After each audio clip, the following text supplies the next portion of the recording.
Hello, friends, and hello, acquaintances, and hello, strangers, potentially.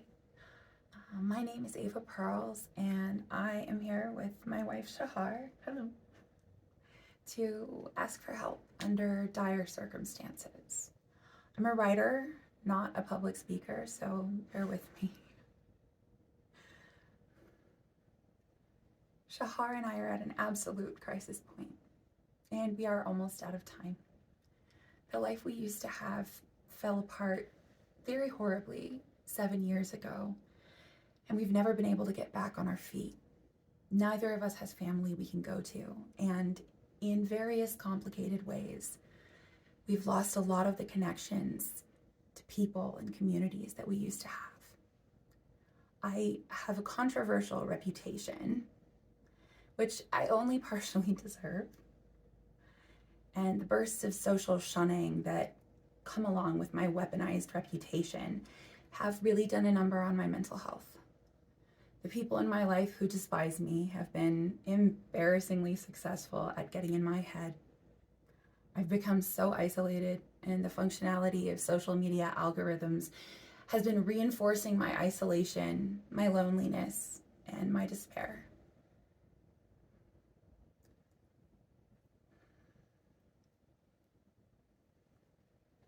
On January 31st, we are going to be homeless. The owner of the house we've been living in for the last 2 years needs to sell it, and we are almost out of time, and we have nowhere to go. I have no idea how we can possibly survive, and even though it feels like it's too late, I have to try to ask for help. I'm so ashamed of myself for not finding ways to make progress, for not even finding effective ways to ask for help sooner. All I can say for myself is that for a long time, I was fighting a losing battle with the ideas of worthlessness that I internalized from a lifetime of medical gaslighting trauma. I have tried and tried to explain myself, to tell the story of why things are the way they are and how they got so bad and why we've been so stuck. I want to explain all of it, and I want to explain why I don't deserve all the shunning that I get. And I have been drowning in the urge to justify my existence. That life doesn't work like that. And in practice, writing doesn't usually work like that. For so long, I felt like I needed to make so many explanations and so many apologies for my failings and failures. But whenever I would try, it would overwhelm me with shame and self-loathing and hopelessness. I find myself mortifying. When the shaming comes at me from other people in my life, I have a bad habit of internalizing it, and it eats away at me.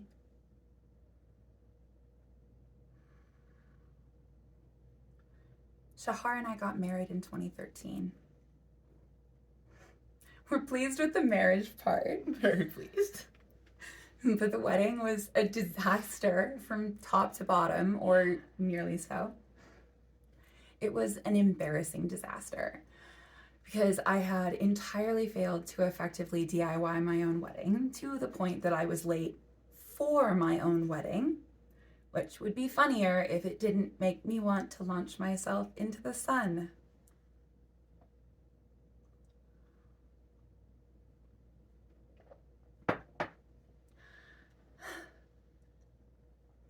When I apologized to some of my in-laws about my dreadful tardiness and tried to make a joke about how I was getting progressively less late day by day, their reaction was open disgust and contempt.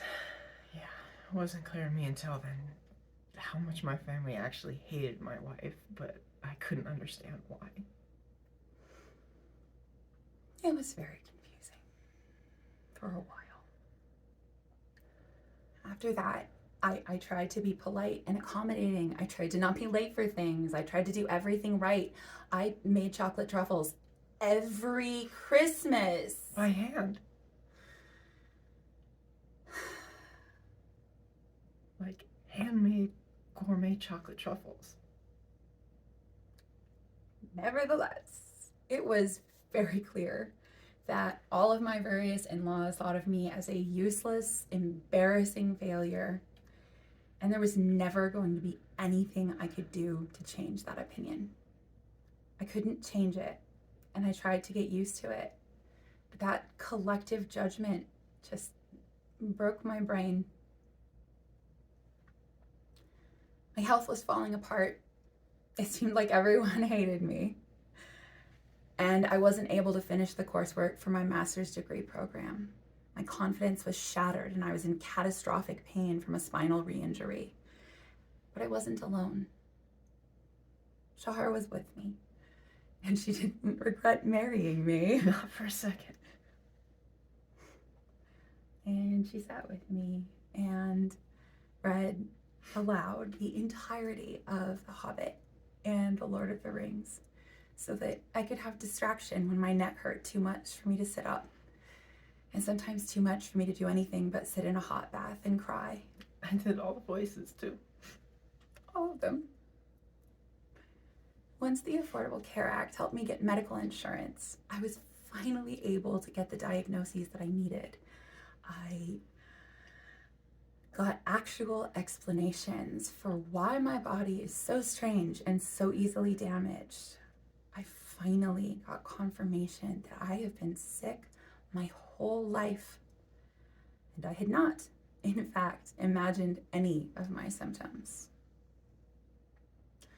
I have Ehlers-Danlos syndrome, which is a connective tissue disorder that makes me very flexible and easily injured, and I have mast cell activation syndrome, which is a chaotic autoimmune disorder that makes me prone to going into anaphylaxis from exposure to fragrances or chlorine or nicotine or high temperatures or eating spicy food. That's a problem in New Mexico. That's a problem. I have a recurring problem with vitamin C deficiency because I don't tolerate most forms of vitamin C, and I'm allergic to citrus, and I can't always afford to buy the expensive kind of vitamin C that I do tolerate. So I have ended up with actual scurvy on top of my hereditary connective tissue disorder. So my collagen really does not appreciate me and my life choices. I also have a type of dysautonomia called POTS, but it's well managed with medications at this point in my life, except when the mast cell disorder flares up.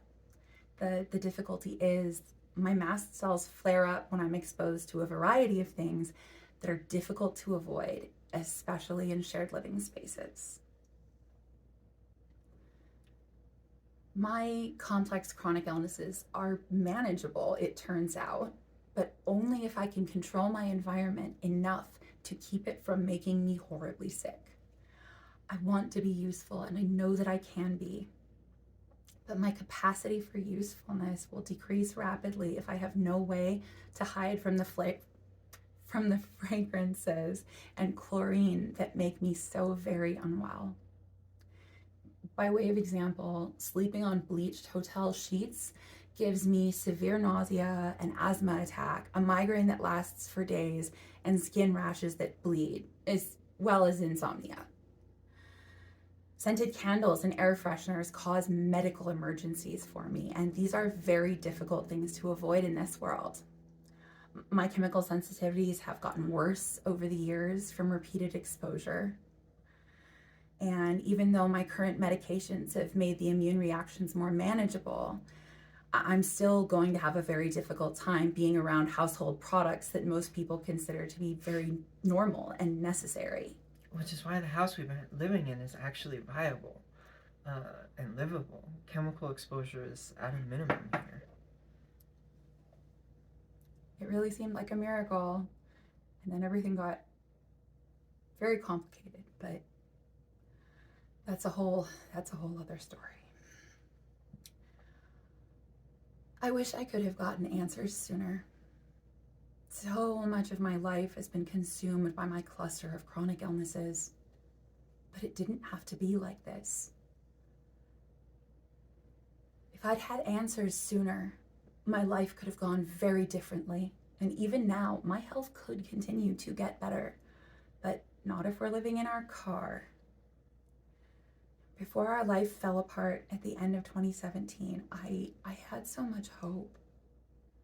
I had figured out what was wrong with me. I got formal diagnoses and I got doctors to listen to me. Not all of them, but some of them. Recovery seemed possible. I joined communities and made friends and tried to start blogging.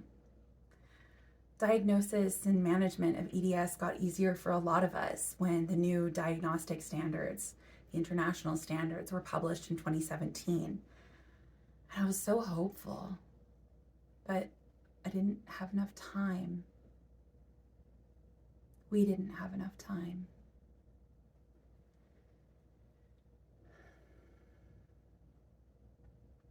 In the summer of 2017, a man in a Suburban was driving down a busy street. He saw Shahar on the shoulder.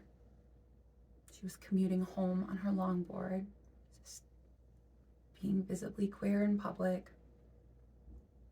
wearing a public school teacher's badge. And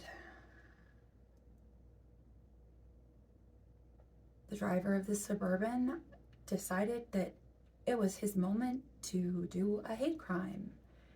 He accelerated.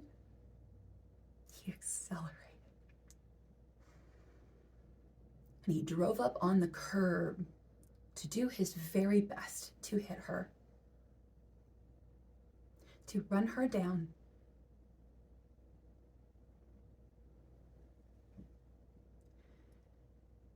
Shahar rolled away hard, and she wasn't directly hit by the vehicle. But she had an internal concussion from the fall. And the pain just never went away. She has lived with a severe permanent migraine ever since. After a few months of agony and catastrophic sleep deprivation,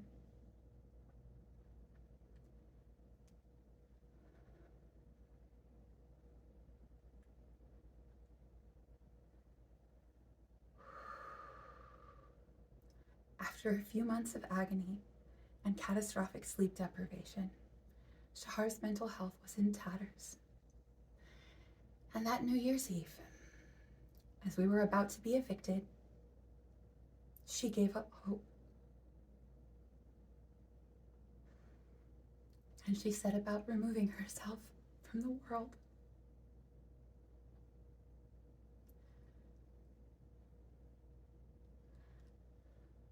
I almost lost her.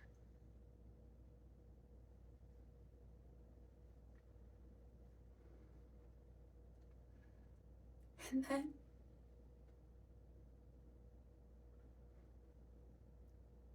after she chose to see another sunrise. She chose it. She chose to see another sunrise. But then I almost lost her again. Because someone we knew had called in a wellness check. And there was a police officer waiting for Shahar to come home.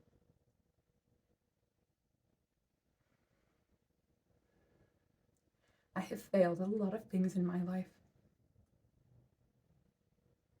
That day,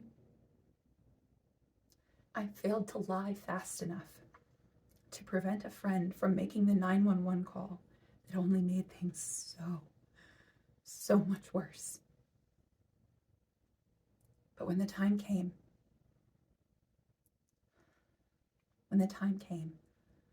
I did not fail to make my body into a shield.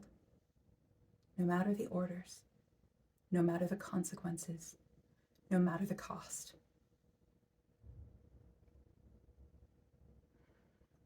I am a disaster of a person, but I am someone who is willing to do whatever it takes when it matters. Shahar survived. The police officer forced her to go to the psychiatric hospital, which insisted on calling a blood relative, even though we were legally married. And that insistence gave Shahar's mother the opportunity to lie to the hospital about non-existent risk factors so that they were obligated to keep her locked up instead of letting her go to a safe place, a safe situation where she could have been looked after by friends and by me. At least in large part because my mother hates Ava and so didn't want me in her care.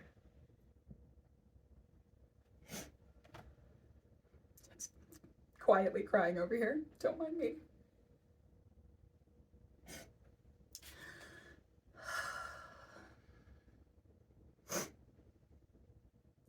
The psych ward was an indescribable nightmare for Shahar. And I know how it still haunts her. She still has dreams about it.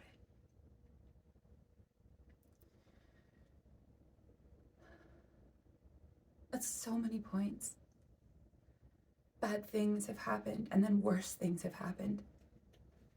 We've just never been able to reach any level of real stability since everything fell apart. Ironically, I am now finally at a point of actually believing that we could have a functional, productive future if only we could somehow get our housing crisis solved and put together a few other pieces of logistics. I don't know if I can convince anyone else of this, but for what it's worth, I believe absolutely that we can bring in a real income from making online content. Definitely. There's a lot of factors in our favor in that area. We have plans, but we ran out of time to actually make things happen. We have so many of the pieces in place, and I'm writing again. When I was stuck in the idea of trying to explain myself, I wrote 20,000 words of compelling prose in 48 hours. And it broke down the mental block about writing that I have had for a decade. Ever since I had to drop out of graduate school in 2013, I can write again. I can write again. And I can write things that I'm proud of and happy with. I have stories to tell and things to say, and I want to be a part of the world. And I really hope it's not too late. If I could somehow solve the harrowing logistical problem of securing a safe living environment for us and our little cat, I could do so much. Now that my medications are finally straightened out and I have doctors I can rely on, I have exactly the right kind of ADHD for being a video essayist. I promise, exactly the right kind of ADHD. And the startling reality is that YouTube is the perfect way to do just about everything that I wanted to do when I chose to pursue public history in the hopes of doing immersive educational living history. I can make my own costumes and create my own sets and do all sorts of interesting three-dimensional historical things. I don't need formal institutions or museums or any of them to host my historical pursuits. I can make my own audience online. The possibilities are there and the examples are inspiring. I want to talk about history and how it relates to current events. And I want to live stream playing Fallout New Vegas with Shahar and use it to talk about political ideas and the importance of holding on to hope.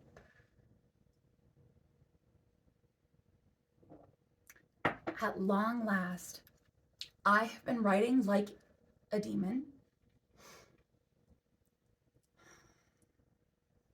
And I can do so much with it. If I had the time with a roof over my head, time without everything hanging over my head. I wish I had made things happen faster. I wanted so badly to make better use of the time we had in this house. But I spent almost the entirety of last year without access to all of the medications that I need in order to manage my conditions, suffering and struggling and feeling inescapably like I must not deserve to exist. It wasn't until November that I was finally able to get my meds straightened out, and I became far more productive.